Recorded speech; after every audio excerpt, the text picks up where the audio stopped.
শ্রীমতী দীপরানী, তাহলে তুমি নিজ মুখে স্বীকার করছো যে এই অপরাধ? জজ সাহেব, আমি পুলিশের কাছে যা কথা বলেছি হাকিম সাহেবের কাছে সেই একই কথা বলেছি, আর এখন আপনার আদালতে দাঁড়িয়ে আপনার সামনে সে একই কথা বলছি। গত 14ই শ্রাবণ বৃহস্পতিবার মাথায় দায়ের কোপ মেরে আমার বড় যা রাধারানী দেবীকে আমি খুন করেছি। কিন্তু কেন? খুনের ব্যাপারটাই যে আমাদের কাছে এখনো পরিষ্কার নয়। তাকে আমি সহ্য করতে পারতাম না। আচ্ছা, তোমার সাথে কোনো ঝগড়াঝাটি হয়েছিল কি? না, ঝগড়াঝাটি হতে যাবে কেন? আশ্চর্য, তোমার উপরে কোনো অ্যাটাক, আই মিন কেউ মারতে টারতে এসেছিল কি? না। তোমার উপরে কোনো অত্যাচার হয়েছিল কি? তার কোনো দোষ নেই জজ সাহেব, যা করার সব আমিই করেছি। তাহলে তুমি তোমার অপরাধ স্বীকার করে নিচ্ছ? এক কথা আর কতবার বলবো জজ সাহেব? তুমি না বলতে চাইলেও আমাদের তো জানতে হবে, কেননা যে অপরাধ তুমি করেছো তার একমাত্র শাস্তি হলো ফাঁসি, হ্যান্ড টিল ডেথ। জজ সাহেব, আমি তোমাকে পাই করি, তুমি আমাকে জেল দাও, ফাঁসি দাও, যা খুশি তাই করো,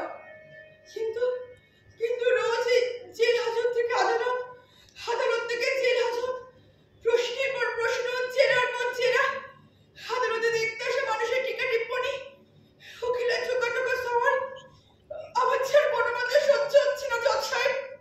তুমি আমার মুক্তি দাও জজ সাহেব, মুক্তি দাও। সমস্ত সাক্ষ্য প্রমাণাদি, আসামির নিজস্ব জবানবন্দি এবং পারিপার্শ্বিক ঘটনা সমূহের পুঙ্খানুপুঙ্খ যুক্তিগ্রাহ্য বিশ্লেষণের ভিত্তিতে আদালত এই সিদ্ধান্তে উপনীত হয়েছে যে শ্রীমতী চন্দ্রাকুড়ি সৎ জ্ঞানে ও স্থির মস্তিষ্কে তাহার বড়জা রাধারানী দেবীকে হত্যা করিয়াছে। অবশ্য এই প্রসঙ্গে এটাও সত্য যে ফাঁসির অপমানের হাত হইতে বাঁচাইবার উদ্দেশ্যে তাহার স্বামী ও ভাসুর যথাক্রমে শ্রীরামপুরী ও দুঃখীরামপুরী এই অপরাধের দায়ভার নিজ স্কন্ধে তুলিয়া লইতে মিথ্যা সাক্ষ্য দেওয়ার প্রচেষ্টাও করিয়াছে।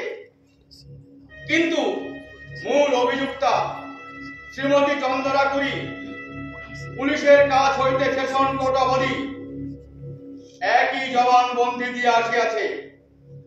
তাহার বক্তব্যের মধ্যে তিল মাত্র নড়চড় নাই। এমত অবস্থায় ফাঁসির দণ্ডাদেশ ব্যতীত আদালতের কাছে আর কোনো উপায় নাই। তাই ভারতীয় দণ্ডবিধি 302 ধারা মতে চমৎকার, ধন্যবাদ। চমৎকার আপনার সিদ্ধান্ত। জজের ছেলে বসে আছে বলে কি নিজেকে আপনি সব জানতে মনে করছেন? মিথ্যা সাক্ষীর কথা শুনে আপনি কি ধরে নিলেন আমি আমার বড়জাকে খুন করেছি? আমার স্বামী যতন মান্না, আমার শ্বশুর নলিনী মান্না, এরা সবাই তোমার পরিষেবা করে। কি বলছিস? এই ডায়লগগুলো আমার কোথা থেকে এলো? কি বলছিস? গরিব মানুষ, তাহলে তো ফৌজদারি মামলা, আর সরকার উকিল, সারাক্ষণ তো মুখ বুজে রয়ে গেল। আপনি কিনা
এই যে জল, এই যে জল। তুমি ভালো করে জলে টিপে দাও। দেখো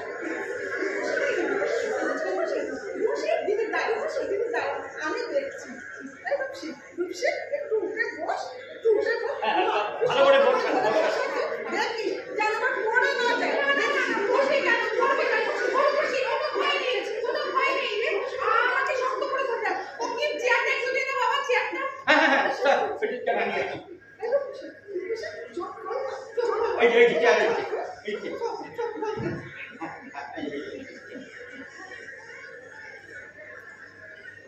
রূপসী, তুমি এখন ঠিক আছো তো?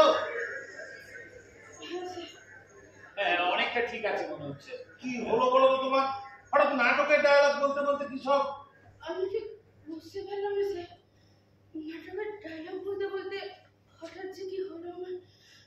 আচ্ছা স্যার, আমি কি কিছু ভুলভাল বলে ফেলেছি? না না, ভুলভাল নয়, ভুলভাল নয়। ওই নাটকের ডায়লগ বলতে কি অন্য সব কথা? অন্য সব কথা মানে কি বলেছি আমি?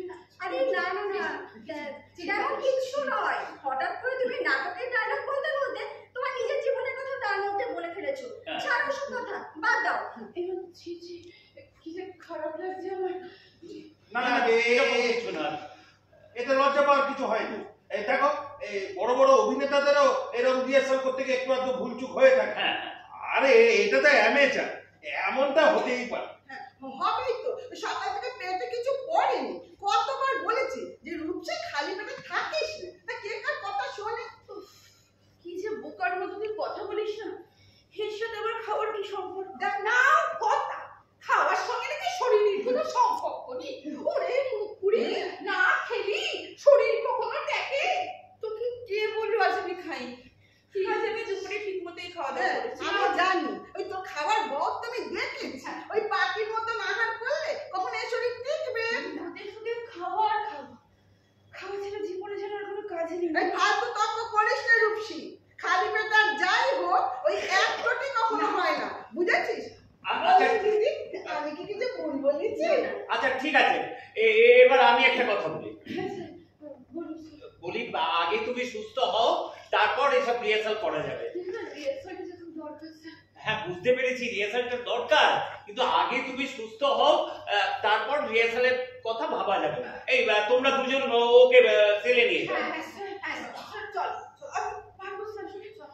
তখন ঘুরে গেছিল ঠিকই, কিন্তু আমি পারবো স্যার। আমি বললাম তো আজ আর রিহার্সাল করার দরকার নেই। আর তাছাড়া একদিন রিহার্সাল না করলে কিচ্ছু মহাভারত অশুদ্ধ হয়ে যাবে না। আর তাছাড়া তোমাদের তো আজকে ডিরেক্টর সাহেবও আসেননি দেখছি। স্যার, উনি কাল আসবে বলেছেন, আজকে একটা কাজ আছে তাই। ও আচ্ছা আচ্ছা, তাহলে কালকেই ফুল প্লেজে রিহার্সাল করা যাবে। যাও, তোমরা সকলে যে যার সেলে ফিরে যাও। আজকের মতো রিহার্সাল বন্ধ, আগামীকাল ঠিক এই সময় এখানে রিহার্সাল হবে। হ্যাঁ। যাও, এখন তোমরা সেরে যাও। যাও যাও, সবাই ভেতরে যাও। কিন্তু স্যার, হ্যাঁ, আমাদের নাটক হচ্ছে খুব বেশি দিন বাকি নেই। আর আমাদের কোনো নাটকের পাঠ ঠিক করে বুঝতে হয়নি। ডিরেক্টর সাহেব এসে খুব বকাবকি করবেন স্যার। ওটা আমার মাথা ব্যথা, আমাকেই ভাবতে দাও। আর আমি বলি কি, তুমি বরং আজকে দিনটা রেস্ট নাও। সমাজ কল্যাণ বিভাগের তরফ থেকে আমি সুভাষ সাহেবকে আবেদন জানাচ্ছি, রূপসীকে যদি ওর ডেলি লেবার থেকে একটু অব্যাহতি দেওয়া যায়। দেখুন ম্যাডাম, ওটা না ঠিক আমার হাতে নেই। ঠিক আছে, আপনি বলছেন যখন, আমি স্যারের সঙ্গে কথা বলবো। এই তোমরা ওকে নিয়ে সেরে দিবে। হ্যাঁ, যাও যাও, ভেতরে যাও। সব কথা হবে, চল এখন ভিতরে চল, ভিতরে চল, পরে সব কথা হবে, চল চল ভিতরে চল। কি ব্যাপার বলুন তো সুপ্রকাশ বাবু, মেয়েটা হঠাৎ নাটকের ডায়লগ ভুলে গিয়ে অন্য সব কথা। বুঝতে পারলেন না মানব বাবু? একদিকে রবি ঠাকুরের শাস্তি গল্পের নাট্যরূপ, আর আরেকদিকে ওর নিজের জীবনের গল্প। দুটো ঘটনার মধ্যে এতটাই মিল যে কখন যে মিলে মিশে একাকার হয়ে গেছে, আর ওর বাস্তব জীবনের কথাগুলো বলতে শুরু করে দিয়েছে ওর নিজের অজান্তে, সেটাও বুঝতেই পারেনি, তাই না? শুধু তাই নয় স্যার, ওর বলা কথাগুলো একবার মনে করে দেখুন তো। মনোবিদ না হলেও এটুকু বলতে পারি, ওর সাবকনসিয়াস মাইন্ডে বিচার ব্যবস্থার বিরুদ্ধে দারুণ একটা চাপা ক্ষোভ রয়েছে। সেটাকে কোনোভাবে কোনো পারেনি। তাই এত অস্থিরতার মধ্যেও মেয়েটা কখন যেন নিজের অজান্তে নিজের অতীতের মধ্যে ঢুকে পড়েছে। জানি না ভুল বলছে কিনা। না সোনালি, তোমার ডিডাকশন ভুল নাও হতে পারে। আসলে রূপসীর ক্ষেত্রে হয়তো এমনটা ঘটেছে। এমনকি স্যার, মেয়েটার অ্যাটিটিউড দেখে মনে হয় মেয়েটা হয়তো সত্যিকারের খুনিই নয়। না না, এই কথা তুমি বলতে পারো না। কোর্ট সবকিছু জেনে শুনে ওকে কারাদণ্ড দিয়েছে। স্যার, কোর্ট তো নির্দিষ্ট একটা সাক্ষ্য প্রমাণ সিদ্ধান্ত নিয়ে স্যার কারাদণ্ড করে না। সেগুলোকে কি ফেব্রিকেট করাটা কি খুব একটা কঠিন কাজ কি? Please hold yourself. এসব নিয়ে আলোচনা বা তর্কাতর্কির অবকাশ এটা নেই। মানব বাবু, বলছি আপনি রূপসীর ব্যাপারটা বুঝতে পেরেছেন? বুঝলাম, কিন্তু কি মুশকিলে বললাম বলুন তো? কেন? আপনার আবার কি হলো? হ্যাঁ, কেন মানে? আরে বাবা, আজ 9 দিন বাদে শো। মেয়েটা যদি এই নাটক আর বাস্তব এরকম গুলিয়ে ফেলে, তাহলে তো বিরাট ওই কেলোর কীর্তি হয়ে যাবে। এমনটা যে ঘটবে না সেটা বলতে পারি না, তবে কি জানেন তো, রূপসীর মুখে ডায়লগগুলো দিব্যি মানিয়ে যাবে, তাই না? হ্যাঁ, রবি ঠাকুরের নাটকে যতেন মালার কেচ্চে কেলেঙ্কারি গল্প। খারাপ কি? দুটো ঘটনায় তো একই গোত্রে। তাই দু একজন সিরিয়াস দর্শক বাদে বাকিরা কেউ বুঝতেই পারবে না। এই ঠাট্টা করবেন না তো, ঠাট্টা করবেন না। আমি মরছি আমার জ্বালায়। আরে বাবা, নাটকটা যদি একটু এধার ওধার হয়, সবাই এসে ওই ডিরেক্টর আগে না আমাকে ধরবে। কেন? আপনাকে ধরবে কেন? আরে বাবা, হুজুগটা তো আমিই তুলেছিলাম। ভাবলাম অন্যান্য জেলের কয়েদিদের নিয়ে যদি কালচারাল প্রোগ্রাম হতে পারে, তাহলে এখানকার কয়েদিদের নিয়ে হবে না কেন? তাতে অসুবিধাটা কোথায়? তা ঠিক, বেশ কয়েকটা কালেকশন রুমে কয়েকদিন নিয়ে বিভিন্ন কালচার প্রোগ্রাম করছে। কোথাও বা তাদের নানান কালচার অ্যাক্টিভিটির সাথে ইনভলভ করা হচ্ছে, কোথাও বা তাদের ইনোভেটিভ কাজের ব্যাপারে এনকারেজ করা হচ্ছে। ব্যাপারটা বেশ ভালোই তো। হ্যাঁ, এইসব ভেবেই না হুজুগটা আমার মাথা থেকে বেরিয়েছিল। তাতে অসুবিধাটা কি? কোথায়? আপনি সরকারকে প্রপোজাল দিয়েছেন, সরকার সেটা সবুজ সংকেত দিয়েছে, সেই মতো আপনি নাটকের রিহার্সাল শুরু করেছেন। এবার যদি কোনো টেকনিক্যাল প্রবলেম হয়, তাতে আপনার দোষের কোথায় মশাই? না, এমনিতে কোনো দোষের নেই, তবে নাটকটা একটু এধার ওধার হলে না কেউ আর সে কথা খেয়াল রাখবে না। সবাই এসে দাঁত কেলিয়ে কেলিয়ে আমাকে বলবে, অমুক জেলের সুপার তমুক করেছে, তমুক জেলের সুপার তমুক করেছে। আমার হচ্ছে মহা জ্বালা। ওই জেলের সুপার হওয়ার কিছু জ্বালা নিজে হলে টের পেতে। হ্যাঁ, সেটা সুপার না হয়েও হাড়ে হাড়ে টের পাচ্ছি মশাই। কিচ্ছু টের পাচ্ছেন না আপনাদের। আর কি, ওই সমাজ কল্যাণ বিভাগের কাজে তো আর কোনো লেখা নেই। ও, দেখছো সোনালি, উনি কি বলছেন? সমাজ কল্যাণ দপ্তরের কাজে নাকি কোনো লেখা নেই। তো ওনাকে বলে দাও না যে 2-4 দিন আমাদের চেয়ারটা এসে বসে কাজ করে দেখিয়ে দিতে। রাইট স্যার, কাজ করতে হবে না, শুধু অ্যাপ্লিকেশনগুলো ঘেটে দেখলে চোখ কপালে উঠবে। তবু তো তারা সব নিরীহ অভাবী মানুষ। এখানকার মানুষদের মতো অত বিপজ্জনক নয়। আর আমার হচ্ছে অত চোর ডাকাত খুনি এইসব নিয়ে কারবার। তার মধ্যে জুটেছে যত সব ওই রেপিস্ট। মাঝে মাঝে কি মনে হয় জানেন, পশ্চিমবঙ্গের সব রেপিস্টদের যদি অ্যারেস্ট করা হয়, তাদের জেলখানায় রাখার মতো জায়গা ধরবে না। আপনি হাসছেন না? শুনুন, সত্যিকারে পশ্চিমবঙ্গের সব রেপিস্টদের জন্য আলাদা 2-4টে জেলখানা বানালে ভালো হতো। আচ্ছা আচ্ছা, শুনুন মানব বাবু, এমন দিন কখন আসবে না। আসলে কি জানেন তো, আমাদের সমাজে এখন রেপিস্টদের খুব কদর। এরা কি জানেন তো, এরা পুলিশ প্রোটেকশন পেয়ে যাচ্ছে, ছাড়া পেয়ে যাচ্ছে, তারপর নির্বিবাদে বাইরে ঘুরে বেড়াচ্ছে। আর একটা কি জানেন তো, আর ওই নাবালক টাবালক হলে তো তাদের কথাই নেই। তারা আবার উপহার পেয়ে বহাল তবিয়তে বেরিয়ে জনসমক্ষে ঘুরে বেড়াচ্ছে, তাই না? শুধু তাই নয় স্যার, তারাই আবার বিশিষ্ট সমাজসেবক নামে পরিচিত পাচ্ছে, স্টেজে উঠে গান ভরা বক্তৃতা দিচ্ছে। দেখুন, এইসব বাজে কথা বলে সময় নষ্ট করার কোনো মানে হয় না। আমার চিন্তা হচ্ছে ওই রূপসী মান্নাকে নিয়ে। ওকে নিয়ে আমার দুশ্চিন্তা কিছুতেই কাটছে না। এত দুশ্চিন্তা করবেন না, এমন ঘটনা যে ঘটবে না এই কথা আমি হলফ করে আপনাকে বলতে পারি না। এই কাউন্সিলিং করলে কিছু হয় না? হয়। তার আগে একটা কাজ করুন, হ্যাঁ। আপনি গিয়ে দেখুন রূপসী কতটা সুস্থ হয়েছে, তারপর ওকে একবার ডেকে আনুন আমাদের এখানে, আমরা সবাই মিলে একটু কথা বলে দেখি যে কোন দিকে যায় ব্যাপারটা। That's better. শুধু 12 বছর হয়ে গেল, মেয়েটা এখনো ঘটনাটা বলতে পারেনি। আপনার কি মনে হয় বলা সম্ভব? রূপসীর জীবনে যেটা ঘটেছে সেটা কি এত সহজে ভোলা যায়? শুধু তাই নয় স্যার, কি অদ্ভুত তাই না স্যার? রবি ঠাকুর শাস্তি গল্পটা লিখেছিলেন আজ থেকে প্রায় 124 বছর আগে। এত বছর পরে এই কারিশনাথ বলে যে এই ঘটনার পুনরাবৃত্তি ঘটবে সেটা কি তিনি নিজেও ভাবতে পেরেছিলেন? এমনটাই হয়, পৃথিবী বদলে যায়, তবু মানুষের লোভ, হিংসা আর আদিম প্রবৃত্তি একই রকম থাকে। চারিদিকে লোকারণ্য, তবু কেন নিঃসঙ্গ লাগে? এত কথা, এত শব্দ, তবু কেন নৈশব্দ লাগে? মন বলে ফিরে দাও সে অরণ্য, সে মহা শ্মশান। তারা ঢের ভালো ছিল অসহ্য এই জনতা উদ্যান।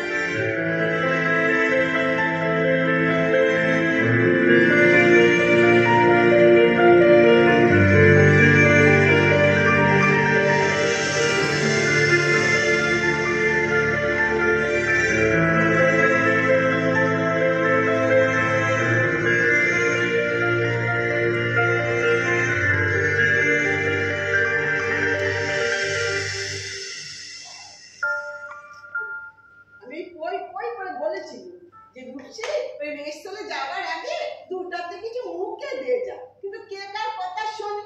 ওই তোর মতো ঢ্যাকা মেয়ে ছেলে আমি বাপের জন্মে দেখিনি বাপু। না, তুই এমন ভাবে কথা বলতেছিস যেন আমরা বাড়ির মধ্যে রয়েছি, জেলির মধ্যে বসি সব যা খুশি তা করা যায়। তা যা খুশি করার কথা কে বলিয়েছে? তা জেলের মধ্যে বসে থাকলে একটু একটু কি খাবার জোগাড় করা যায়নি? ওই ছেলেদের ছেলেকে উঠি মানে দেখ গে যা, ওরা কেমন এই বিড়ি সিগারেট থেকে শুরু করে তোর ওই মদ গেজা টাকা পয়সা এমন কি মোবাইল ফোনটা পর্যন্ত দিব্যি পাওয়া যায়। ওরে তার জন্য টাকা লাগে, অত টাকা আমরা পাবো কোথায়? দুঃসালা, আমি কই মদ গাঁজা এইসব খেতে চাইছি যে তার জন্য টাকা লাগবে, একটু খাবার তো সেটা কি জেলের ভেতর জোগাড় করা যায়নি? ঠিক যা। বিশ্বাস কর, আমার সেদিন সত্যিই খিদে পায়নি। তো সত্যি যদি খিদে না পাবে তাহলে আমি অজ্ঞানের মারতে লুটি পড়লে কেন?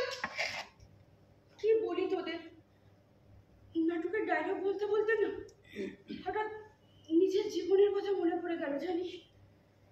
তারপরে সব ভুলে গিয়ে কি সব জানি। বাপরে বাপ, আমাদের তো ভয়ে একেবারে জিতি।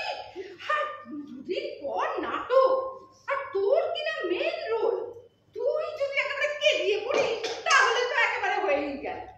ভাবিস না, নাটকের দিন দেখবি আমি সব সামনে নিচ্ছি। পারলেই ভালো। পারবো পারবো, জীবনের এত বড় ঝড় সামনে নিতে পেরেছি, তার কাছে তো সামান্য। তোকে যতই আমি দেখি না রুশি ততই যেন আমার অবাক লাগে, তোরা যেন ঠিক চিনে উঠতে পারিনি। আমরা নিজেরাই নিজেদের ভালো মতো করে চিনি না, তুই আবার বলছিস অন্যকে চেনার কথা। সে কি কথা? এই তুই আমি উমা এই জেলার ভেতর যেসব কয়েকজন রয়েছে তাদেরকে আমরা চিনি না। তাদের বাইরেটা হয়তো চিনি, কিন্তু তাদের মনের ভেতরে কি আছে সেটা কি আর জানি না। সেটা অবশ্য খুব কঠিন কাজ, বুঝলি। বাইরেটা তবু চেনা যায়, ভেতরটা চেনা এত সহজ নয়। জানিস 12 বছরে কারাবাসের শাস্তি মাথায় নিয়ে প্রথম যেদিন এখানে এলাম, সবাই নাম জিজ্ঞাসা করতে বলেছিলাম, উপসী মান্না। ভালো করে নামটা উচ্চারণ করতে পারতাম না, কুচিটির কাপড়ও পরতে পারতাম না। আর এখন কেমন দিব্যি পারি, ভিজে চুল শুকিয়ে মাথায় একটা ইয়া বড় খোপা পাতাম। আর এখন দেখ কেমন টান টান একটা বেলুনি, দেখতে পাচ্ছিস? তোকে তো রোজই দেখছি, আবার নতুন করে কি দেখবো বল? তুই আর আমায় কদিন দেখলি, এই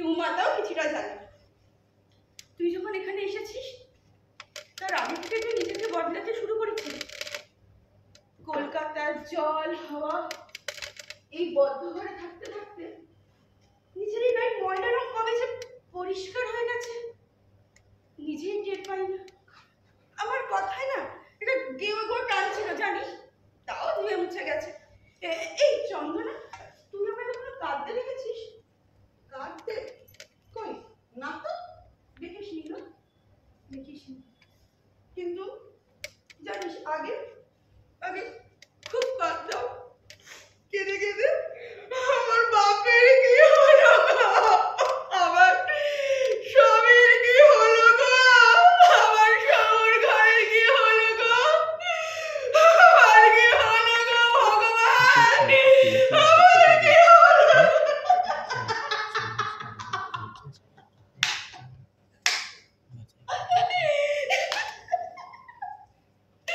করে কাঁদতাম আর সবাইকে বলে বলে বেড়াতাম।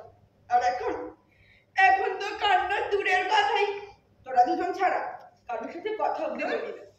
সবাই কি বলে জানিস, সবাই বলে আমি কি হেব্বি বদলে গেছি, দেমাগো নাকি আমার হেব্বি হয়েছে। আচ্ছা, আগে তো অনেকে দেখতে আসতো, এখন তো কেউ তোরে দেখতেও সেরকম আসে না।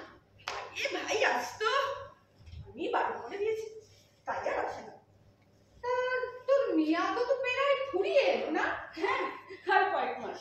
আচ্ছা, বেরিয়ে কোথায় যাবি কিছু ঠিক করেছিস? না, কিছুই ভাবিনি। তা হিসেব মতো তোর ওই স্বামীর কাছে গিয়ে তো ওটার কথা। জীবনে সবে সে কি আর মেলে? জীবনের হিসেব না মেলাটাই হচ্ছে একটা দোস্ত। হক কথা, একদম হক কথা। তবু ব্যাটা ছেলে লাইফার হলে সংসারে ফিরতে পারে, আর এই তোর আমার মতন মেয়ে ছেলেরা। আচ্ছা, তোর ভাববাই তো জানতো রে তুই সম্পূর্ণ নির্দোষ। হ্যাঁ, জানে হয়তো। তা তারা তোরে ঘরে নেবে না? আরে তারা ঘরে নেবে না আমায় তো বলেনি এখনো। নেবে না কেন? তাহলে তোর জন্য হাইকোর্টে আপিল করলো না কেন? তা তো বলতে পারবো না রে। হয়তো তারা জানতোই না বড় কোনো কোর্টে আপিল করা যায়। অবশ্য জানলেও কোনো লাভ হতো না জানি। আমার বাবা আলিপুর কোর্টে উকিল দিতে পারেনি, তুই আবার বলছিস বড় কোর্টে আপিল করার কথা। আচ্ছা রূপসী, তোকে একটা কথা জিজ্ঞেস করবো? হ্যাঁ কর, করবি না কেন? অনেকদিন ধরে ভাবছি জানিস, কিন্তু সাহস পাচ্ছি না। আমটাম তো না করে যা বলবি তাড়াতাড়ি বল। এই না না, আমি না, তুই বল, বল না কি বলবি? এই শোন না, বল, তুই তোর বড় জানে খুন করেছিলি?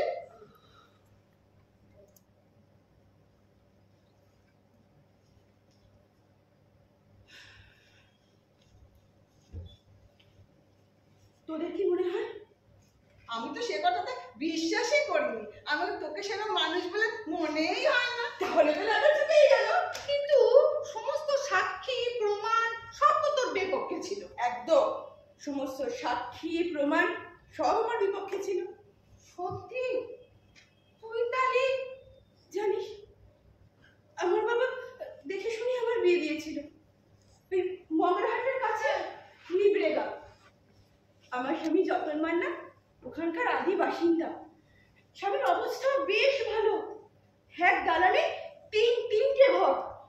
বড় ঘর, ওই বড় ঘরে থাকতো আমার বড় যা, তার পাশের ঘরে থাকতাম আমি, আর তার পাশের ঘরে থাকতো আমার শ্বশুর নলিনী মান্না। শাশুড়ি আগেই মারা গেছিল, তাই উনি একাই থাকতেন। আর ঘরে ঘরে চৌকি আলনা সব কিছু ছিল। আমার ঘরে তো আবার আমার বাপের তো একটা কম দামের ড্রেসিং টেবিলও ছিল। শুধু এটাই নয়, তার সাথে ভাগের জমি, ভাগের পুকুর, নিজের জমি, আম গাছ, জাম গাছ, বাগিচা। বাবা রে, তোর তো শ্বশুর বাড়ির অবস্থা ভালোই ছিল বল। শুধু ভালো ছিল না, এই যা আমি বললাম এই সব কিছু ছিল আমার স্বামীর নামে। আর তোর বড় ভাসুরের নামে? আরে বড় ভাসুর আগেই মারা গেছিল, ওনার একটা মেয়ে ছিল বুঝলি, তাকেও দিয়ে দিয়েছিল আমার স্বামী। তো সংসারে কে বলতে? সংসারে বলতে আমি, আমার সৌ, আমার স্বামী আর আমার বিধবা বড় যা। আমার স্বামী তো আবার ক্লাস 8 পাস, ওই নস্কর কোম্পানির জেনারেটর অপারেটর। তোদের কি বলি, আমার স্বামীকে দেখতে বেশ ভারী সুন্দর ছিল রে। ছিল কি রে? এখনো তো সে দিব্যি বেঁচে পড়তে রয়েছে। হ্যাঁ, তা হয়তো আছে, কিন্তু সে কি আর আমার আছে? সে কথা বলা অবশ্য খুব কঠিন রে। তা এমন সুখের সংসারে কি এমন হলো রে? বিশ্বাস কর, ওইরকম সুখের সংসারে না আমার তো রানীর হাতে থাকার কথা। কিন্তু একটা কথা আছে না, বিষাক্ত বনের মাঝে বিষাক্ত কান্নাকের বাসা। আর আমার সংসারে কাল লাগছিল আমার বিধবা বড় যা সতী রানী।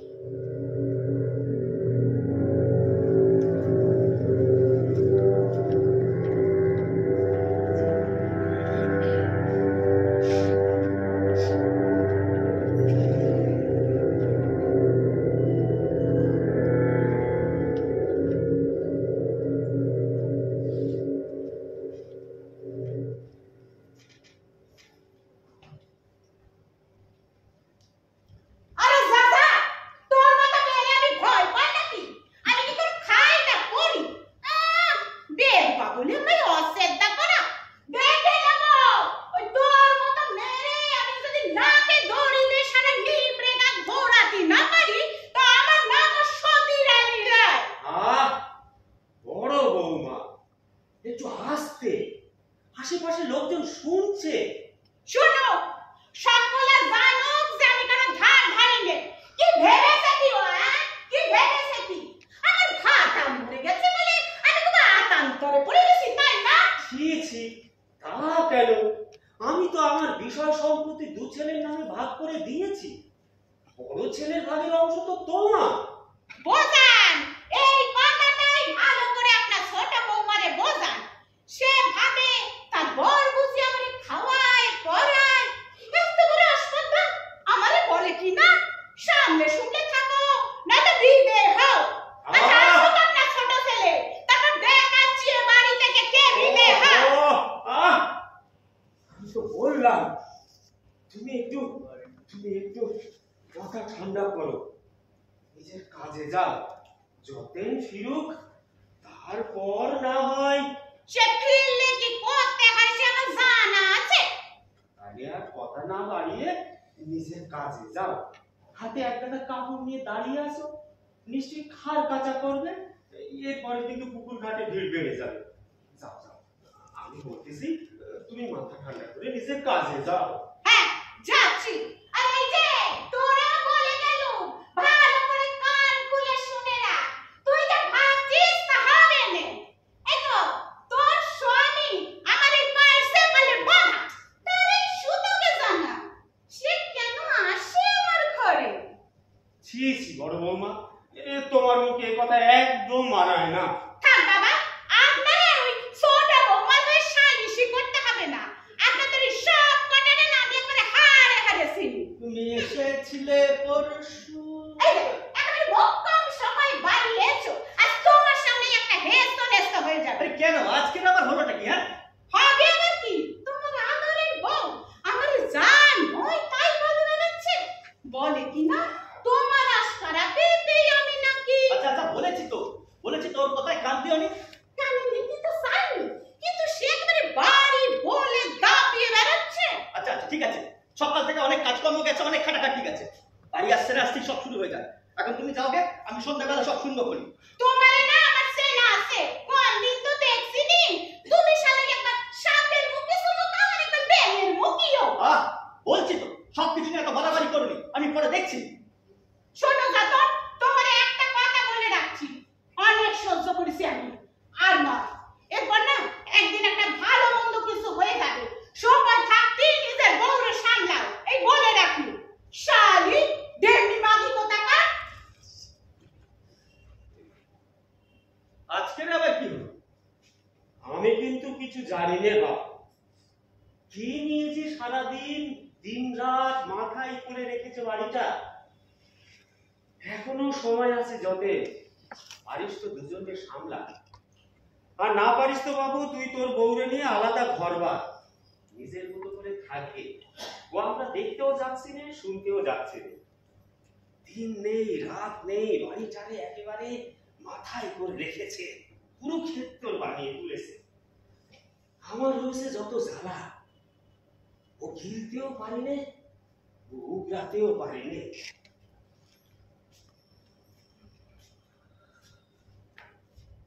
এই কি ব্যাপার বলতো? হ্যাঁ, তোদের জন্য কি আমার এবার সন্ন্যাস নিতে হবে নাকি? কেন কেন কি করেছি আমি? যা করার সবই মেয়ে ছেলে করে।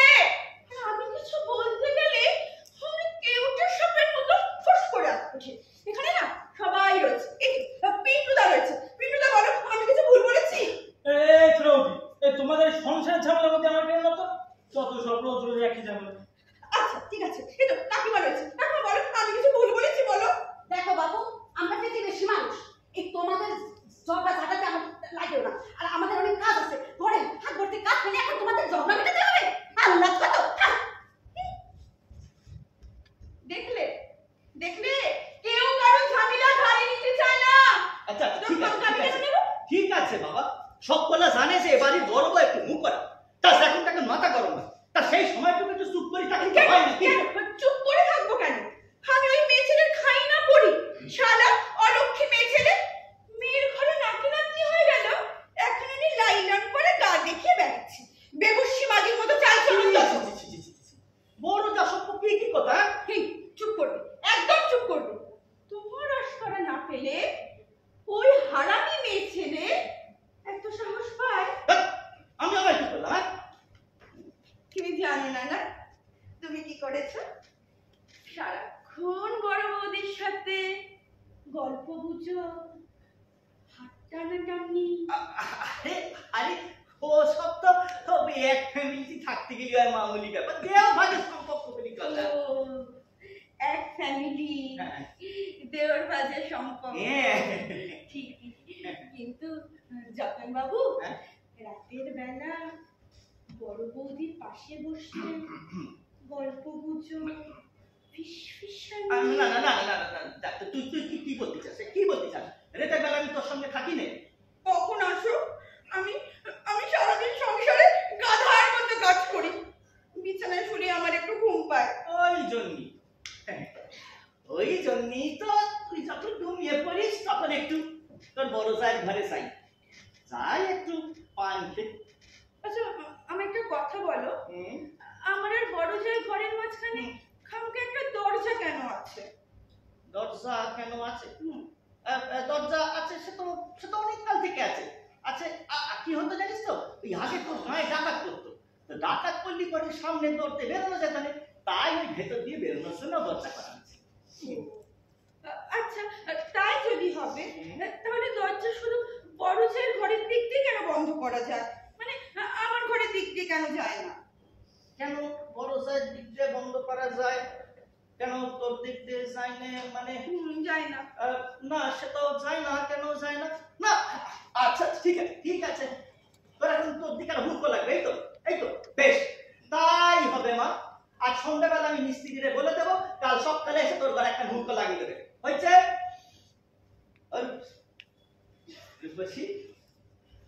একটু হাস, এই একটু হাস না। আরে তুই হাসি মুখখানা দেখবো বলে তো দুপুরবেলা আসিনি। তোমার যত কথার কথা। অমনি হয়ে গেল কথার কথা। এই দেখো, তোর তো আসল কথাটাই বলা হয়নি। আজ সন্ধ্যাবেলা ওই বন্ধু কোথায়, ওই বন্ধু মহল আমাদের যাত্রাগার আছে, বুঝছিস তো, দক্ষ হারি মধুসূদন অধিকারী মশাই বলে দিচ্ছেন এ যাত্রা হলো কি আমাদের কাছে প্রেস্টিজের লড়াই। ঠিক করতে না পারলে ওই ক্লাবের মেম্বাররা বলেছে আর বারে কলকাতা থেকে দল নিয়ে আসবে। ওরে আর বসে থাকিস না, আমাদের তেল গামছাটা দে, আমি এক্ষুনি বেরোয় যাবো, রাতে চট করে দে। আসুন একটা ভাতটা বেরিয়ে রাখিস, আমি পুকুর থেকে স্নান করে এসেই বেরিয়ে যাবো। পুকুরে লয়, তোমাদের পুকুরে যাবে না। পুকুরে যাবো না মানে? না, তুমি আজ টিপ কলে চান ছাড়ো। টিপ কলে?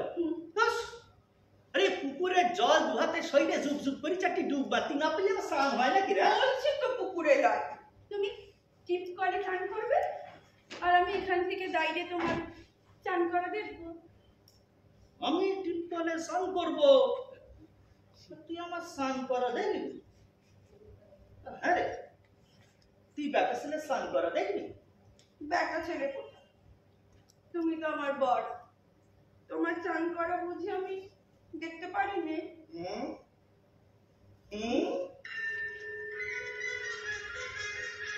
রাধিকে, ও রাধিকে, আজ অমাবস্যা রাত্রে কৃষ্ণ যমুনার জলে এসো আমরা অবগাহন করি, আমাদের আলিঙ্গন সূত্রে বাধা করি আমরা মহারাজকে। আরে আরে শালা বাবু যে, হ্যাঁ কি খবর? তা একদিন বাদে দিদির কথা বলে বললে।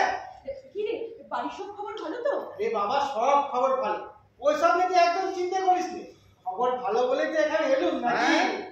কি খবর বলতো শালা বাবু? আজকে বেশাদি লাগছে নাকি? আরে না না, অত একবারই ভাবার কিছু হয়নি। দিদি, কাল আমরা মৌলেশ্বর যাচ্ছি, আমার নামে মানত ছিল, সেই মানতের পুজো দিতে। এই যখন না বুঝলে, এই মা চাষের ছেলে চিড়ে কুটেছে, আচ্ছা বা বর্তমান কলা লাগিয়েছিল, তোমাদের জন্য নিয়ে এলুম। আর এই দিদির সঙ্গে দেখাও করে গেলে। বেশ করছো দাদা বাবু। এদিকে তো বেলা পড়ে এলো, একেবারে স্নান খাবার সাথেও বেলা বাড়ি যাবে। হ্যাঁ তুমি না বললেও আমি থাকবো। এই তো, এই না হলে বড় কুটুম। তুমি একটু দিদির সাথে গল্প কাছা করো, আমি স্নানটা সেরেই চলে আসছি। হ্যাঁ স্নান যতন করে রাখবো তোমায়, রাখবো আমার চোখের কোণে। এই সুজন, তুই ঘরে গিয়ে বসবি, চল দে আমাকে এই সব। তুলে রাখ। হ্যাঁ, ঘরে যাবো না, এখানেই বস। এখানটাই তো বেশ ভালো রে, বেশ সুন্দর গাছের ছায়া রয়েছে, ঠান্ডা ঠান্ডা হাওয়া দিচ্ছে। চা খাবি তো? না, ইয়া বেলায় চা খেলি অম্বল হবে। তাহলে নুন চিনি দিয়ে শরবত করে দিই। হ্যাঁ, তা করতে পারিস, তবে না না, শুধু শরবত খেয়ে চলে গেলে গেরস্তের অপমান হবে না। শোন রে ছোট, ডাল পোস্ত বাড়িতে রাগাই আছে, তুই শুধু একটু মাছ আনতি বল। শুনেছি পুকুর ঘাটে সবাই বলা বলে করছিল বাজারে আজ নাকি ভালো চিংড়ি মাছ উঠেছে, তা 2-500 নিয়ে এলেই তো হয়। আরে না না, ওইসব কিছু এখন আর দরকার নেই। দরকার নেই বললে চলবে না। তুমি কি আর যে সে লোক? তুমি যাকে বলে আমাদের ছোট ছেলের বড় কুটুম বলে কথা, তারে কি আর জাটা খাইয়ে রাখা যায়? তা হ্যাঁ গো বড় কুটুম, বলি পুজো নেই, পাপড় নেই, হঠাৎ করে কুটুম বাড়ি এসে হাজির যে, বলি ব্যাপারটা কি? না দাদা, তেমন কিছুই নয়। আসলে কাল আমরা মৌলেশ্বর যাচ্ছিলাম তীর্থ করতে, তাই যাওয়ার আগে বাবা বললো দিদির সঙ্গে একবার দেখা করে যেতে, এই আর কি। তা ভালো কথা। তা মৌলেশ্বরের কত দূরের পথ যে দিদিরে দেখি যেতে হচ্ছে? যেতি আসতি পুজো দিতি মোট 3 দিনের কারবার। না ছোট, তোর বড় ভাগ্য রে, আমার বাপ মায়ে তোর আমার খবর নেয় না। সুজন, তুই এবার ঘরে চল তো, এই রোদের মধ্যে বসে তোর কষ্ট হবে। না দিদি, ঘরে নয়, তুই এখানে বসতো, তোর সঙ্গে আমার কিছু কথা আছে। হ্যাঁ, আমারও যে ভুলে গেছিলাম, ঘরে কিছু কাজ আছে। তা আসি গো, পরে কথা হবে। সুজন, এই কি ব্যাপার না তো, বাড়ির সব খবর ভালো তো?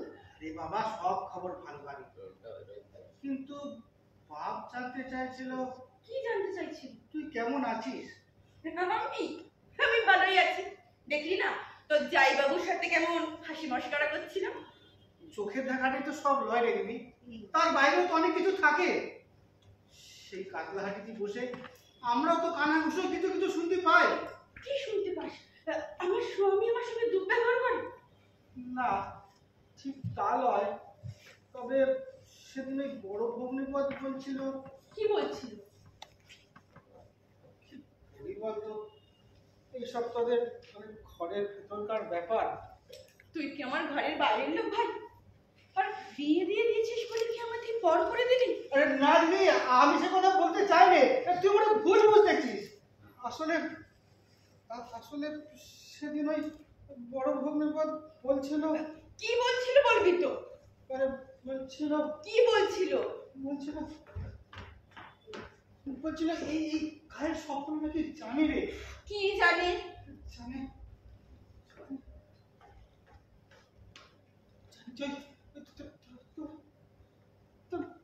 বড়জার সঙ্গে নাকি।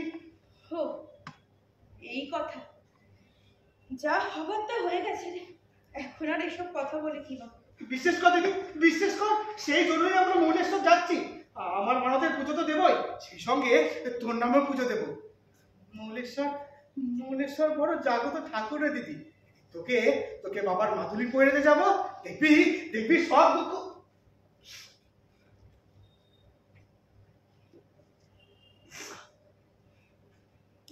দিদি তুই কাঁদছিস কেন?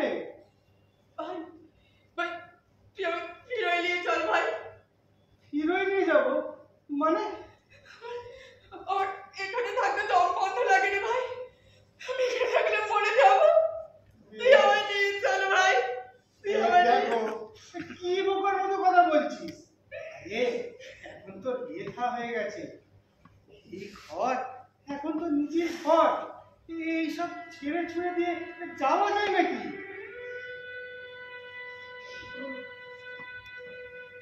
যাওয়া যায় না বল, যাওয়া যায় না ঠিকই। আমার বিয়ে দিয়ে দিয়েছিস, আমার দায় তোর আর কেনই বা নিবি? না না, দায়ের নেই এই কথা ঠিক নয়। তবে সকলা বলে বিয়ের পর মেয়েরা নাকি পরের ঘরে চলে যায়, সেই ঘরই তখন তাদের নিজের ঘর। ঠিকই বলে সবাই, এটাই তোমার নিজের ঘর, আমার নিজের সংসার। এখানে আমি মরি বাঁচি, সবটা আমার। তোদের তো কোনো দায় নেই, তোদের মতো ভালো থাক ভাই। আমার কোনো খোঁজ খবর তোরা নিতে আসবে না, একদম নিতে আসবে না। কোনোদিন এখানে রাখবি না ভাই, তুই চলে যা। দিদি দিদি দিদি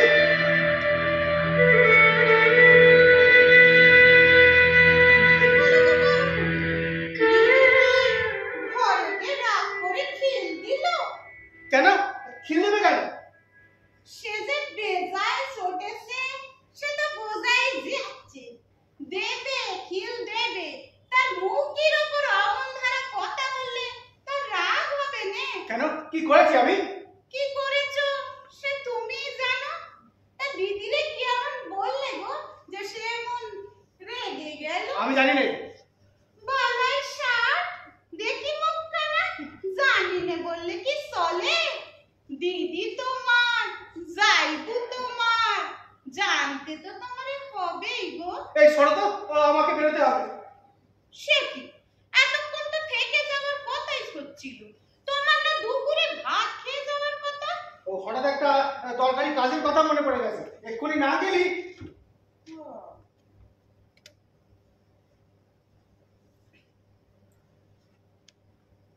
আচ্ছা এমন কেন হয় বলো তো? কি হওয়ার কথা কইতেছ গো? এই জগতে যারা মুখ বুঝে সব সহ্য করে,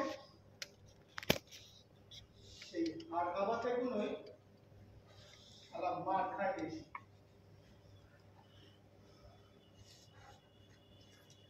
আর তাদের মুখে মধু মনে বিষ,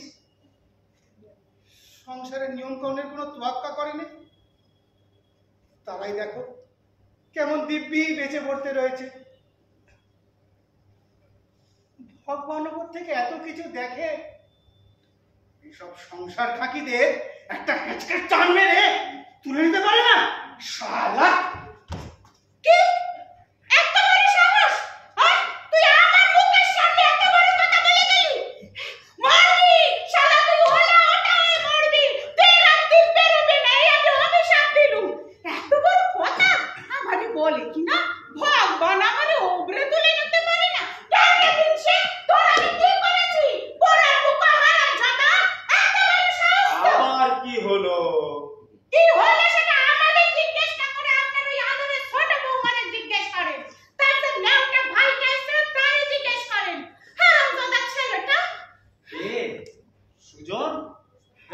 সে তো এসেছিল, সে আবার কি করলো? সে বাড়ি বয়সে আমাদের অপমান করে গেল, কোনো খবরই তো রাখেন না। আপনাকে এই আমি বলে দিচ্ছি বাবা, শেষবারের মতো, আপনি যদি কিছু বলতে পারেন তো বলেন, না হলে আমি দেখে নেব কি করতে হয়। ও, তোমাদের জন্য সংসার ছেড়ে আমি কি বিভাগী হব? যে আপনি কি হবেন সেটা আপনার ব্যাপার, কিন্তু আমি আপনাকে পরিষ্কার করে বলে দিলাম, আমি এসব মানে ঘাটাতে যেন আমাকে না সাজিয়ে সব সহ্য করবো না, এই আপনাকে আমি বলে দিলাম। হ্যাঁ, শালা আমার পেছনে লাগা।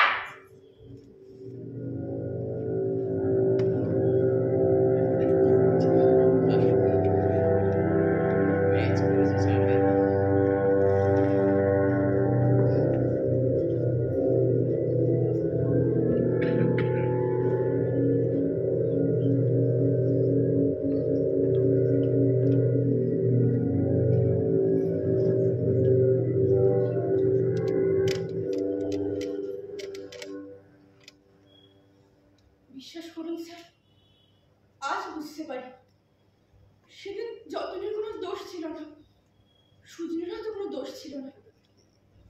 সুজন তো ভালোর জন্যই বলেছিল যে ভুবনেশ্বরে যাবে, যাতে আমরা ভালো থাকতে পারি। তার জন্যই তীর্থ করতে গিয়ে বাবার মাধুরীকে এনে দেবে। পড়েছিল সে মাধুরী? না, সেই মাধুরী আর পড়া হলো কই। পরদিন সকালে ঘুম ভাঙতেই যা যা ঘটল সবই যেন এক ভয়ঙ্কর দুঃস্বপ্ন। তোমার কেস হিস্ট্রিটা স্টাডি করছিল, সরকারি উকিল তোমার জন্য কিছুই করতে পারে না, তাই তুমি কোনো বেনিফিট পাও না। এই নগর দায়রা আদালতে তোমার যাবজ্জীবন শাস্তির হুকুম হয়েছে। এমনটাই হয়। থানা, পুলিশ, কোর্ট, এ যেন এক অন্য জগৎ। এ যেন মহাকালের এক বিশাল চাকা। এই চাকা ঘুরেই চলেছে, ঘুরেই চলেছে। এই চাকা অনেক রূপসীকে গড়িয়ে নিশ্চিহ্ন করে দিয়েছে। বাবু, আপনার হয়তো আমার কথাগুলো শুনতে খুব ভালো লাগছে, তাই না? আপনি তো কিছু ভুল বলেন। আর এটাই তো সত্যি। তাই অনেক সময় জেনে শুনেও অনেক কিছু করার ক্ষমতা আমাদের থাকে না। তাই নিজেকে নিষ্ক্রিয় রেখে দায়িত্বটুকু পালন করি। জানেন, চাকরিতে যখন প্রথম ঢুকি তখন কয়েদিদের কাছে তাদের জীবনের গল্প শুনতে চাইতাম। ভাবলাম তাদের কি করে জীবনের মূল সাথে ফিরিয়ে আনা যায়। তারপর ভেবে দেখলাম তাদের অনেক প্রশ্নের উত্তরই আমাদের জানা নেই। তাই ম্যাডাম, আপনি তো সব শুনলেন। একজন মনোবিদ হিসাবে আপনার মতামতটা জানা আমাদের পক্ষে খুব জরুরি। মতামত কি বলুন তো? আপনি কি নিজে ওকে খুনি বলে বিশ্বাস করেন? অথচ একজন খুনি আসামির সঙ্গে যেরকম ব্যবহার করা উচিত ওর সঙ্গে ঠিক তেমন ব্যবহার। না না ম্যাডাম, বিশ্বাস করুন স্যার আমাদের সাথে কোনো খারাপ ব্যবহার করেন। আমরাই উল্টে নানান অভিযোগ নিয়ে ওনাকে বিরক্ত করি।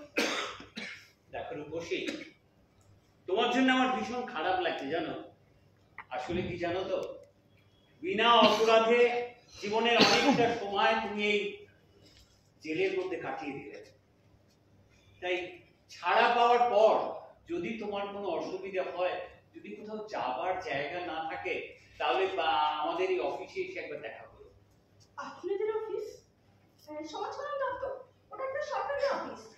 জানি আমাদের ক্ষমতা খুব সামান্য, তবু তোমাদের মতো কিছু অসহায় নিরাশ্রয়ের জন্য কিছু চলনসই ব্যবস্থা ঠিক করে দিতে পারবো। কোথায় পাবো আপনাদের দিদি?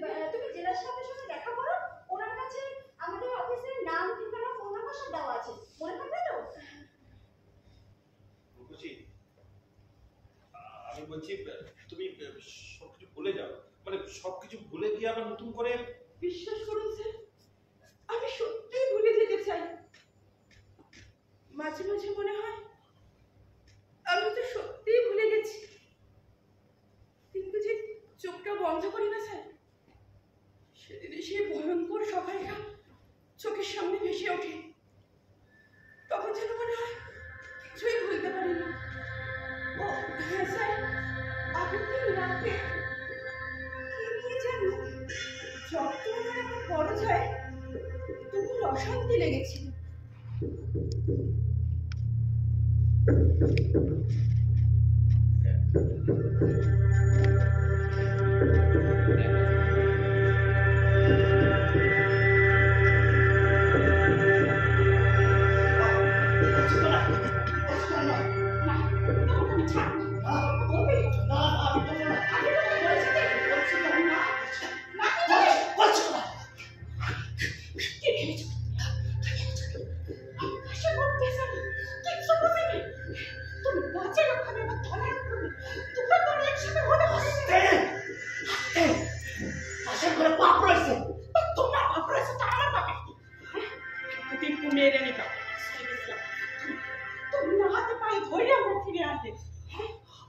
আমি কি অস্বীকার করেছি সে কথা? অস্বীকার করার মতো মুখ আছে তোমার?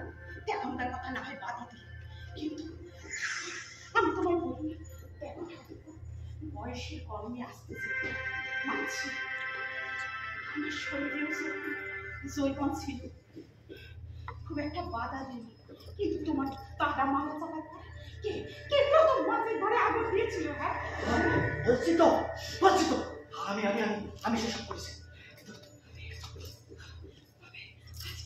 আজকে কেন কেন তুমি আজকে ভুলে যাচ্ছ সেসব কথা? আমি ভুলিনি,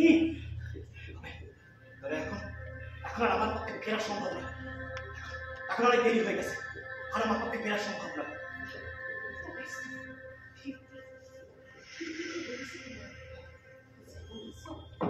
তেমনই থাকুন না, শুধু একটা কথা, আমার কেউ যেন খাটাতে বসে এই কি খাটা তোমার? না না করো না, সাবধানে তুমি, আমি সব বুঝি। এখন নিজে আমার শব্দ করতে না পেরে নিজের বউরে আমার মধ্যে লাগাই দিতে। আরে আরে সব বলতে সম্পর্কে এসব কথা বলতে তোমার একটু পাচ্ছে না। ন্যাকামো করো না ঠাকুরপো, এতদিন তো আমাদের দুজনের ঘরের মাঝখানে কোনো উর্গ ছিল না, আজকে আজকে হঠাৎ আমাদের দুজনের মাঝখানে উর্গ কেন বলো কেন? এতদিন তো আমার এমনি থাকতে নাকি এখন আমাদের ঝেড়ে ফেলতে চাইছো? ঘরে ভরা জৈবনের পেয়ে ছেলে পেয়ে এখন আমাদের ঝেড়ে ফেলতে চাইছো না? তুমি আমার ভুল বুঝছো। যদি ভেবে থাকো এইভাবে তুমি আমাকে ঝেড়ে ফেলবে, শান্ত করবে, তাহলে বড্ড ভুল করেছো ঠাকুরপো, বড্ড ভুল করেছো। হ্যাঁ, আমি তোমার একটা কথা বলে দিচ্ছি ঠাকুরপো, ভালো করে মনে রাখো, তুমি না তোমার ওই আদরের বউরে কয়ে দিও আগর দে বাড়ির সারার কানে যাইয়ে।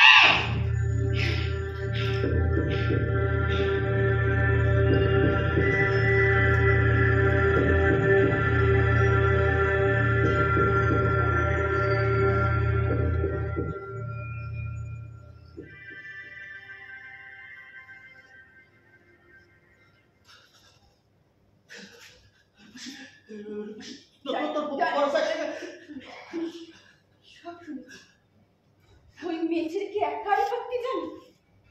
আমি জানি না।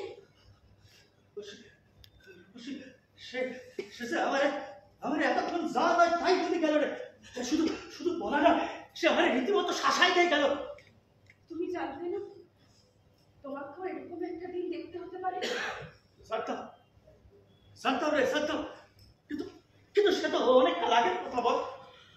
এখন আমার ঘরে তুই আইছিস, আমি আমি তোর সুখে সংসার করতে চাই রে রূপসী, কিন্তু কিন্তু ওই ওই সর্বনাশের জন্য আমার সব সব শেষ হয়ে যাবে। ওই সে যে আমার একটা একটা ভালো কথা কানে নাই রে। এই বিষয়ে আমি তোমাকে আর কি বলি, সত্যি সত্যি ভালো হতে চাই রে রূপসী। তাহলে ভালো হতে পারছো না কেন? পারছি না, শেষে আমার ধ্বংসে রেখেছে। আমার দিকে সে দেখ রূপসী, তার দংশনে আমার সারা শরীর কেমন লীন বন্ধ হয়ে গেছে। আমার গলা থেকে পেট পর্যন্ত তার বিষের জ্বালায় দাউ দাউ করে চলছে রে রূপসী। আমি আর পারছি না রে রূপসী, আমি আর পারছি না। আচ্ছা ওঠো ওঠো ওঠো ওঠো ওঠো আমার। আমি বলি কি, তুমি যদি সত্যি ভালো হতে চাও তাহলে পুরনো সব কথা ভুলে যাও। মনে করো তোমার আমার সঙ্গে ছাড়া কারোর সঙ্গে কোনো সম্পর্ক ছিল না। মনে করো তোমার আর আমার মাঝে কারোর আর কোনো দরজা নেই। মনে করো এই সংসারকে ভালো রাখার দায় শুধু আমাদের। মনে করতে চাইলে কি আর করা যায় না রূপসী? পারা যায় না, কিন্তু পারতে হবে। আমি আছি।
তো সকালে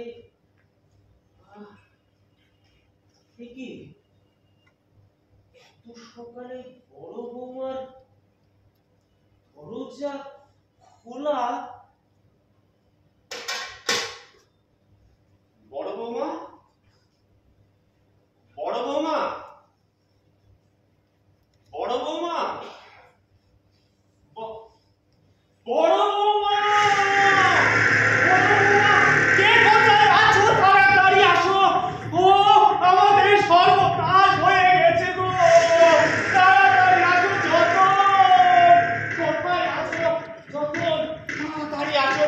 ও যতন, যতন সবাই গেছে। ওই যে ওই ঘরে, ওই ঘরে বড় বৌমা, বড় বৌমার ঘরে, ওই ঘরে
জিনিসে হাত বাঁধায়।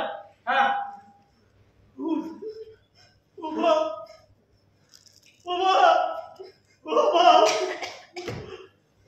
আমাদের কি হবে বাপ? তোমার বড় বউ রে, ও বাপ। কেঁদো না তোমরা, পুলিশকে আসতে দাও। যা বলার হোক, যা করার তারা করতে পারে। কেঁদো না, কেঁদো না।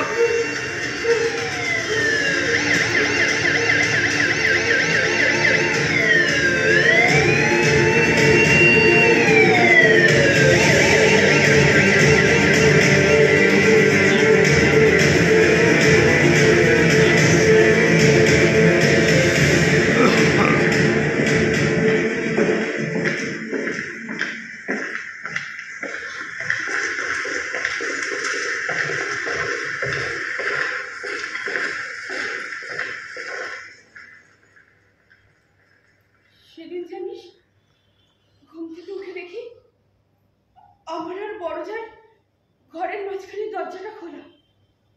আমি তক্তায় শুয়েছি ঠিকই, কিন্তু বড় যা নিচে শুয়ে আছে।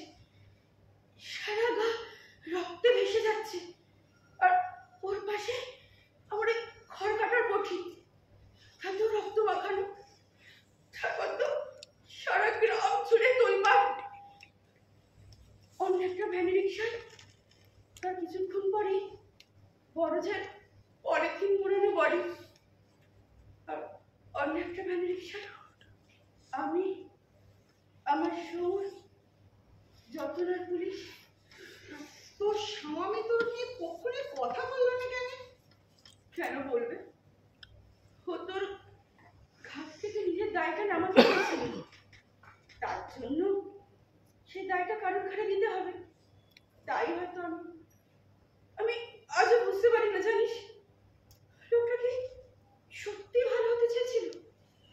অবশ্য লোকটা ভালো অভিনয় করতে, জানিস, তাই হয়তো অভিনয়ের বিদ্যাটাই কাজে লেগেছিল আমার মন ঘোরানোর জন্য। আবার শোন, সেই সময় তো বধূ হত্যা নিয়ে এত শোরগোল হতো না।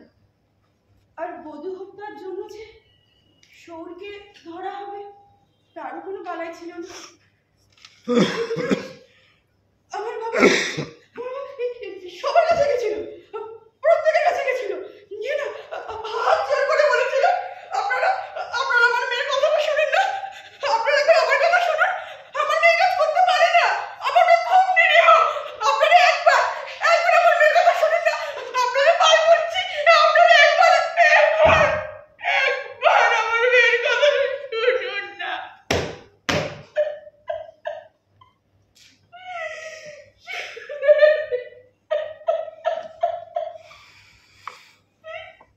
শোনেনি রে? অবশ্য কেনই বা শুনবে? যত আগে থেকে তো পুলিশকে টাকা খাইয়ে রেখেছিল। আর পাড়া প্রতিবেশীরা, তারা কেউ সাক্ষী দেয়নি? তারা কেন সাক্ষী দেবে বল? তারা চোখের সামনে যা যা দেখেছে সেখান থেকে তাদের অস্বীকার করার কোনো বালাই নেই। আমার বেলা অবশ্য এত কিছু ঝামেলা হয়। তুই তো ঘুরে আসেন, তাই না? হ্যাঁ, তুই কি খুনটার জন্য দায় পূরণ করেছিলি? না না, ঠিক সেরকম বলা যায় না রে, সেরকম বলা যায় না। আসলে না, টাকার ছিল আমার বড় লোভ।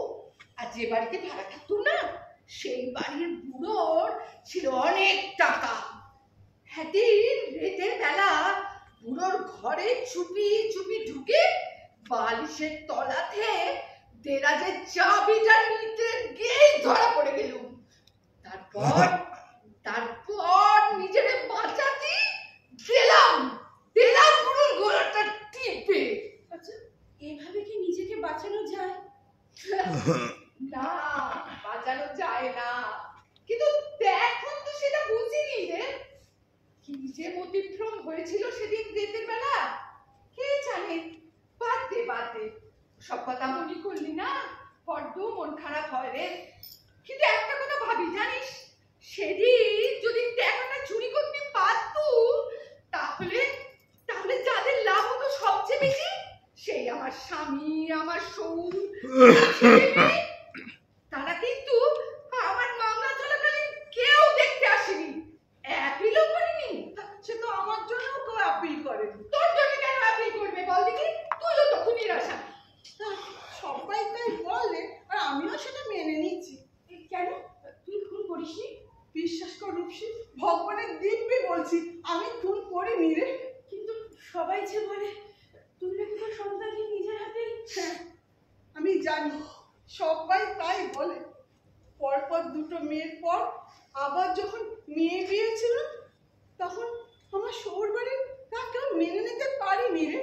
তাই আমার শাশুড়ি, আমার স্বামী আমাকে, আমার মেয়েকে পছন্দ করতো না রে। তাহলে সেটা সত্যি নয়? না রে, এটা নির্যাস, একদম মিথ্যে কথা রে। কি জানিস, আমার আমার মেয়েটা যে বড় সুন্দর দেখতে ছিল রে। আমি নিজে হাতে আমার মেয়েটারে মেরে ফেলবো বল। অনেকদিন তো জেল খাটা হয়ে গেল রে। শরীর থেকে যৌবনও চলে গেছে প্রায় অনেক দিন হলো। এখন কাকে নিচে কথা বলবো, কেন বলবো বলতে পারিস? আচ্ছা তোর মেয়ের কি হয়েছিল রে? কিচ্ছু হয়নি রে, আমার মেয়েটার কিচ্ছু হয়নি রে। সেদিন সকালায় আমার কত ঘুম পেয়েছিল রে।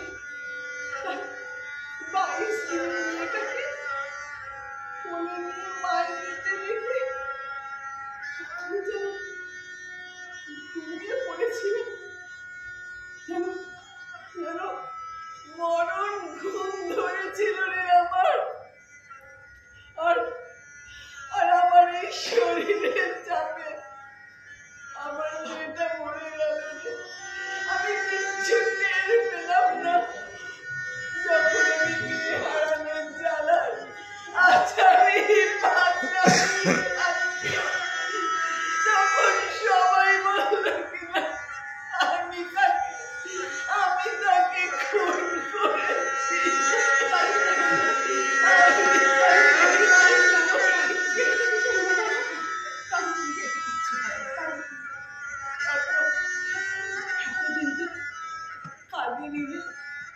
এখানে আসার পর প্রথমে গুমড়ে থাকতাম, তারপর একদিন ভাবলাম কেন কাঁদবো, এখানে থাকবো, খাটবো, খাবো, আর খেতে যা সঞ্চয় করবো, বেরিয়ে একটা ছোট্ট চায়ের দোকান করবো। যদি দোকান করতে না পারি তাহলে পাট বেচবো, আলু বেচবো, শাক বেচবো। একটা পেট ও ঠিক চলে যাবে। ঠিকই বলেছিস, আমাদের মতো মেয়েদের তোর ঘরে ফেরা সম্ভব হয় না রে। কিন্তু যতন মান্নার মতো মানুষকেও তো সহজে ছেড়ে দেওয়া যায় না। ওর মুখোমুখি আমাকে তো একবার হতে হবে, নাহলে আমি যেখানেই থাকি সেখানে থেকেও যে শান্তি পাবো না। সব যে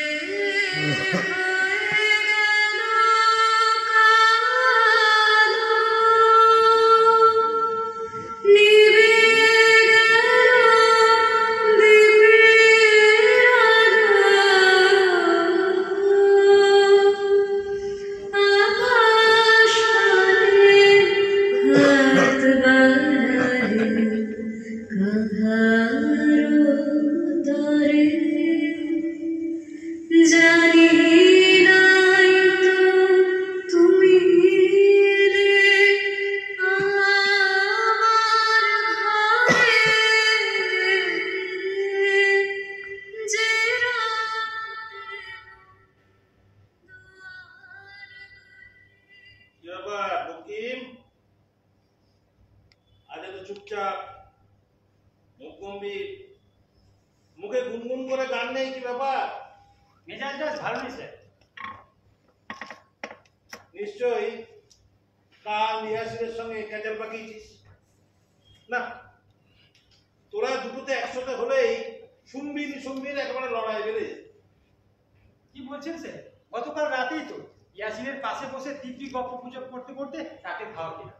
এমনকি ওর খেতে ইচ্ছে করছিল না, তাই ওর ভাগের একটা রুটি আমার দ্বারা তুলে দিল। তাহলে মনটা খারাপ ওই মেয়েটার জন্য। রূপসী মান্নার শাস্তির মেয়াদ আজ শেষ, ও আর জেল থেকে ছাড়া পেয়ে যাচ্ছে। ওর কাছে এটা খুবই আনন্দের খবর, তাতে কোনো সন্দেহ নেই। সত্যি বলতে কি স্যার, আমাদের প্রত্যেকের একটু খারাপই লাগছে। স্বাভাবিক, এতদিন একসঙ্গে ছিলি, খারাপ তো লাগারই কথা। শুধু আমার নয় স্যার, আমাদের প্রত্যেকেরই খুব মন খারাপ। স্বাভাবিক। মেয়েটা খুনের আসামি হলেও কারোর সঙ্গে সাথে পাশে থাকতো না, সবার সঙ্গে সুসম্পর্ক রেখে চলত। ওদের মধ্যে কেউ কেউ প্রথম দিকে ওর দিকে খারাপ নজর দিয়েছে, দু চারটে কুপ্রস্তাবও দিয়েছে। মা খালি দিবি স্যার, আমি কিন্তু কোনোদিন। আমি কি একবার তোর নাম বলেছি? কে কি করেছিল আমার সব জানা আছে। মেয়েটা কিন্তু দারুণ পুরো ব্যাপারটা হ্যান্ডেল করেছে। 3 মাসের মধ্যে সবাই ওর পিছনে লাগা বন্ধ করে দিয়েছে। যা বলেছেন স্যার আমি কিন্তু জানি। এমনই একটা খচ্চরকে ও একবার বলেছিল, হ্যাঁ রে, ছেলেদের গলার শিরাটা কি মেয়েদের গলার থেকে খুব বেশি শক্ত? কতটা জোরে কম মারলে গলা থেকে ধরটা নামিয়ে দেওয়া যায় বলতে পারি। সেই বেটা দ্বিতীয়বার আর রূপসীর দিকে চোখ তুলে তাকায়নি। শুধু কি তাই, ফাংশনের দিনগুলো কি ভালো অ্যাক্টিং করলো বলুন। যা বলেছিস, মন্ত্রী মশাই নিজে ওর অভিনয়ের প্রশংসা করে গেছে। পরের বার কি আর এমন নাটক হবে স্যার? যে নাটকই ধরা হোক অমন অ্যাক্টিং কি আর করবে? তা জানি না, তবে কারোর শাস্তির মেয়াদ শেষ হয়ে গেলে তাকে তো জেলে আটকে রাখা যায় না। কি যে বলেন স্যার, জেল থেকে ছাড়া পাওয়া সে তো নতুন করে আরেকটা জীবন লাভ। বাহ, বেশ সুন্দর বর্ণিত। জেল থেকে ছাড়া পাওয়া মানে নতুন করে জীবন লাভ। যা যা গিয়ে রূপসীকে এখানে আসতে বলো। যা।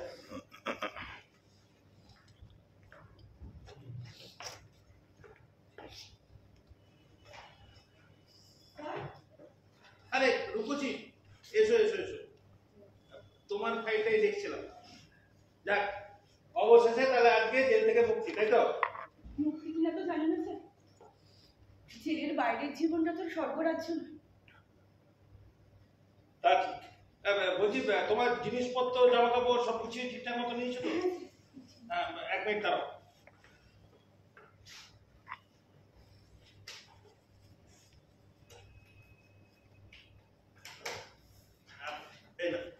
এই কার্ডটা ধরো, এটা নারী কল্যাণ বিভাগের কার্ড, সুপ্রকাশ বাবু আমাকে দিয়েছে। তুমি এটা নিয়ে ওদের সঙ্গে যোগাযোগ করো, ওরা তোমার একটা কাজের ব্যবস্থা নিশ্চয়ই করে দেবে। আর আমার ফোন নাম্বার তোমার কাছে আছে তো? কোনো অসুবিধা হলে আমাকে ফোন করতে কিন্তু দ্বিধাবোধ করবে না, ঠিক আছে? ঠিক আছে, এসো, সাবধানে যেও।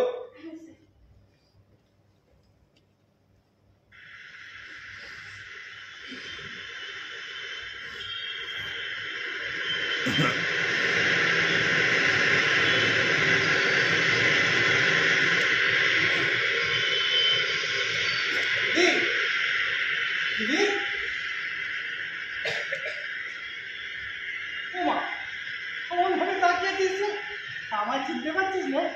তোকে চিনতে পারবো না কেন? কি যে বলিস? খবর পেয়েছিল ইয়ার ছাড়ে পাবি, গাড়ি তোরা নিতে এলো। গাড়ি নিয়ে যেতে এসেছিস? ও মা, ঘরের মেয়েকে ঘরে ফিরে নিয়ে যাবো রে? ও ভালো কথা, আমরা কিন্তু এখন দক্ষিণ বাসায় চলে এসেছি। দক্ষিণ পাড়ার সাথে? হ্যাঁ, দেশের জমি জমা পুকুর ওসব কবে বেঁচে বুঝে দিয়েছি। সেটাই শুধু কথা আর কথা। হাজার লোকের হাজার কথা জবাব দিতে দিতে আমরা একেবারে জেরবার হয়ে উঠেছি। তাছাড়া ওইখানে পড়ে থাকলে কোনো উন্নতি হতো না। দিদি জানিস তো, এই বাবা না এখানে জেনারেটর কিনেছে, ওই দোকানগুলোর ভাড়া খাটায়। এখানে পয়সা আছে। বাবা এখানে বাড়ি করেছে? হ্যাঁ, তাও করেছে, তবে একটু ভেতর পানি, পাকা রাস্তা হয়নি, হয়ে যাবে। ওই পোল বসেছে, ইলেকট্রিক এসে যাবে। দিদি জানিস তো, আমি না এখানে রিক্সার ব্যবসা শুরু করেছি। রিক্সা ব্যবসা? হ্যাঁ, একটা নিজের জন্য রেখেছি আর 8টা ভাড়া খাটে। বিয়ে করিসনি? তাও করেছি। ওই ওই সৌর মশাই তো আমাদেরকে এখানে নিয়ে এলে। আচ্ছা ভাই, তুই ওদের কোনো খবর রাখিস? ওদের মানে? ও নেবড়ে, না, ঠিক খবর রাখা হয় না, কানাঘুষোয় কিছু কিছু শুনতে পাই। হয়তো শোরমশাই সে তো কবেই মরে গেছে, ওই যতনমান না আবার বিয়ে করেছিল, সে বউও তারা ছেড়ে বাইরে গেছে, আবার বিয়ে করবে বলে ওই যতনমান না লোক লাগিয়েছে। দিদি তুই বাড়িতে তো, তোকে বাড়িয়ে দিয়েছে সব কথা বলছি। আমি বাড়ি যাব না ভাই। বাড়ি যাবি না? তোর সেখানে সবাই তোর জন্য অপেক্ষা করছে। বাবা বলেছে তুই বাড়ি ফিরে গেলে একটা শান্তি সস্তান করে নেবে। শান্তি সস্তান? ও আসলে ওই মানে জেল হাজতে বাস্ত, মানে অজাত কুজাত সব একত্তর হয়ে থাকা, তাই আর কি। ভাই তুই যা রে, আমার পক্ষে বাড়ি ফেরা সম্ভব নয়। বাড়ি যাবি না তো যাবিটা কোথায়? দেখি কোথায় যাই। সমাজ কল্যাণ দপ্তর থেকে নারী কল্যাণ দপ্তরের একটা ফোন নাম্বার দিয়েছে জানিস, দেখি ওদের সাথে যোগাযোগ করবো। কদিন পর চন্দ্রও ছাড়া পাবে, দুজনে মিলে একটা ব্যবসা ঠিক শুরু করতে পারবো হয়তো। এই বাবা এইসব তো বাড়ি ফিরেও করা যায় নাকি? না রে ভাই, বাড়ি ফিরে করা যায় না। বাড়িতে ফিরে গেলে প্রতিবেশীদের আবার নানান কুকথা, তোদের নানান অশান্তির সম্মুখীন হতে হবে। না রে দিদি, কেউ হেলা ছাড়তে করবে না। করবে করবে, সবাই করবে রে ভাই। আমি তো জেল খাটা আসামি। কিন্তু তুই তো খুন করিসনি। খুন করিনি, কিন্তু জেল তো খেটেছি। আমার এই গায়ে যে কলঙ্কের দাগটা ভাই লেগেছিল, কোনোদিন যাবে না রে ভাই, কোনোদিন যাবে না। তুই তুই তুই বাড়ি চলে যা ভাই, বাড়ি চলে যা, বাড়ি চলে যা।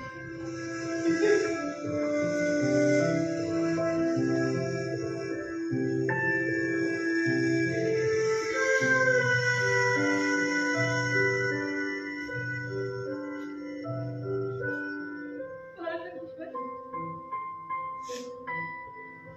ভালো থাকিস।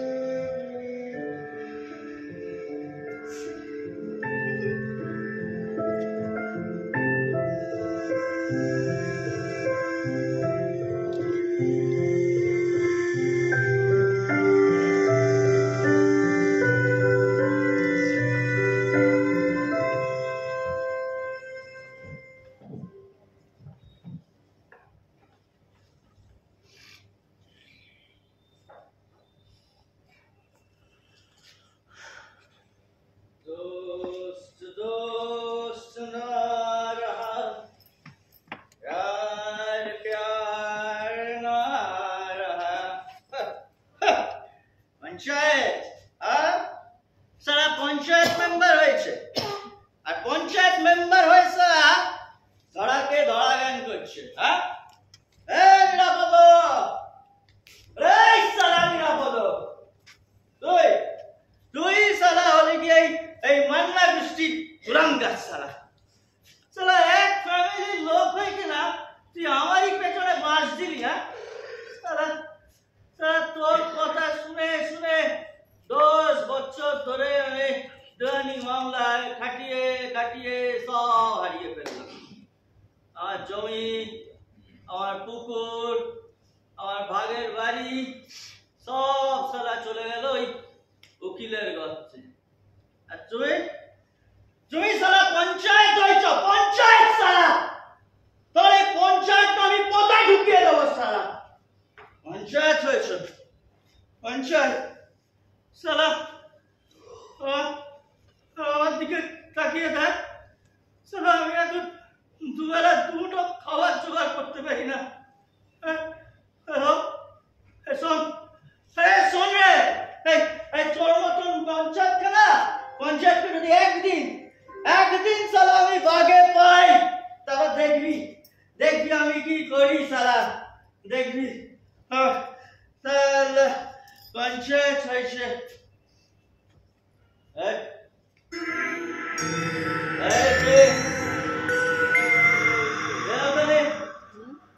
চিনতে পারো আমার? চাওয়ার হয় না, তবে তবে গলাটা কেমন জানিয়ে চেনা চেনা লাগছে।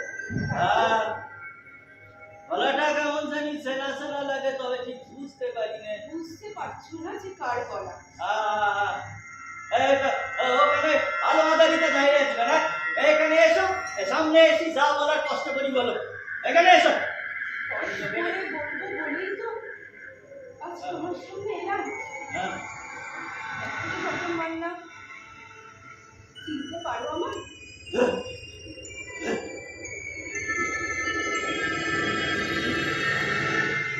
বসি। যাক, চিনতে পেরেছো তাহলে, খুব একটা বদলানি বলো। তুই সারা পেয়ে গেছিস? হ্যাঁ, ছাড়াতে পেলে এখানে এলাম কি করে? সারা এলি কি করে? তো এখানে ভয় নেই, তোমার সংসারে ভাগ বসাতে আসি, শুধু পুরনো কিছু হিসেব মেলাতে এসেছি। হিসেব কিসের চিন্তা? যে দোষটা আমি করিনি, যার জন্য এতগুলো বছর জেলে ছিলাম, তার হিসেব। আচ্ছা, তুমি কি অস্বীকার করতে পারো সেদিন রাতে বড় যাকে তুমি খুন করেছিলে? না না, সেসব কোন কালের কথা? ওসব তো ভুলে যা। ভুলে যাও।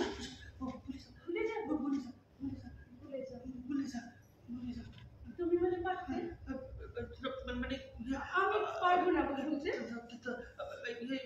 মানে তাই তো হিসেবটা মেলাতে এলাম আরেকবার। না মানে আমি তোর বড় স্যারে খুব করেছিলাম, কিন্তু তখন আর কোনো উপায় ছিল না। তুই বিশ্বাস কর, তখন উপায় ছিল না। উপায় ছিল না, না? সেটা তো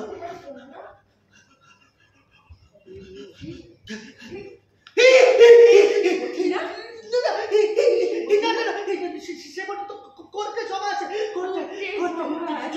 জমা আছে। ঠিক ঠিক, সেই বটিটা কোর্টে জমা আছে। এই বটিও কোর্টে জমা যাবে জানো? কেন দোষটা আমি করিনি, সেই দোষটা যে আমি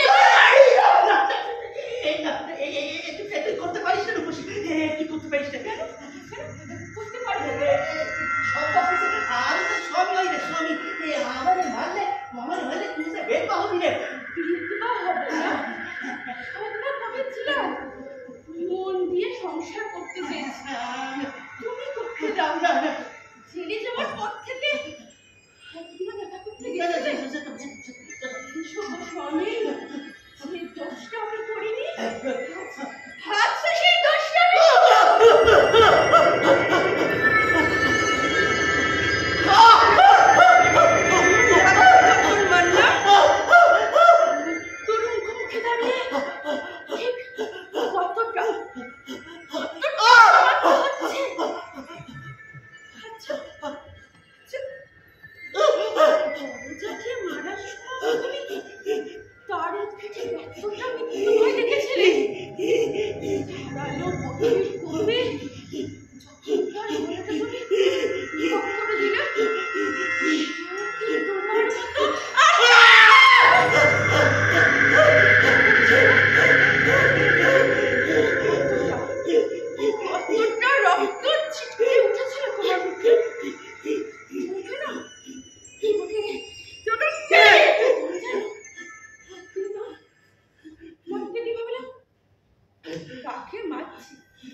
ঘৃণা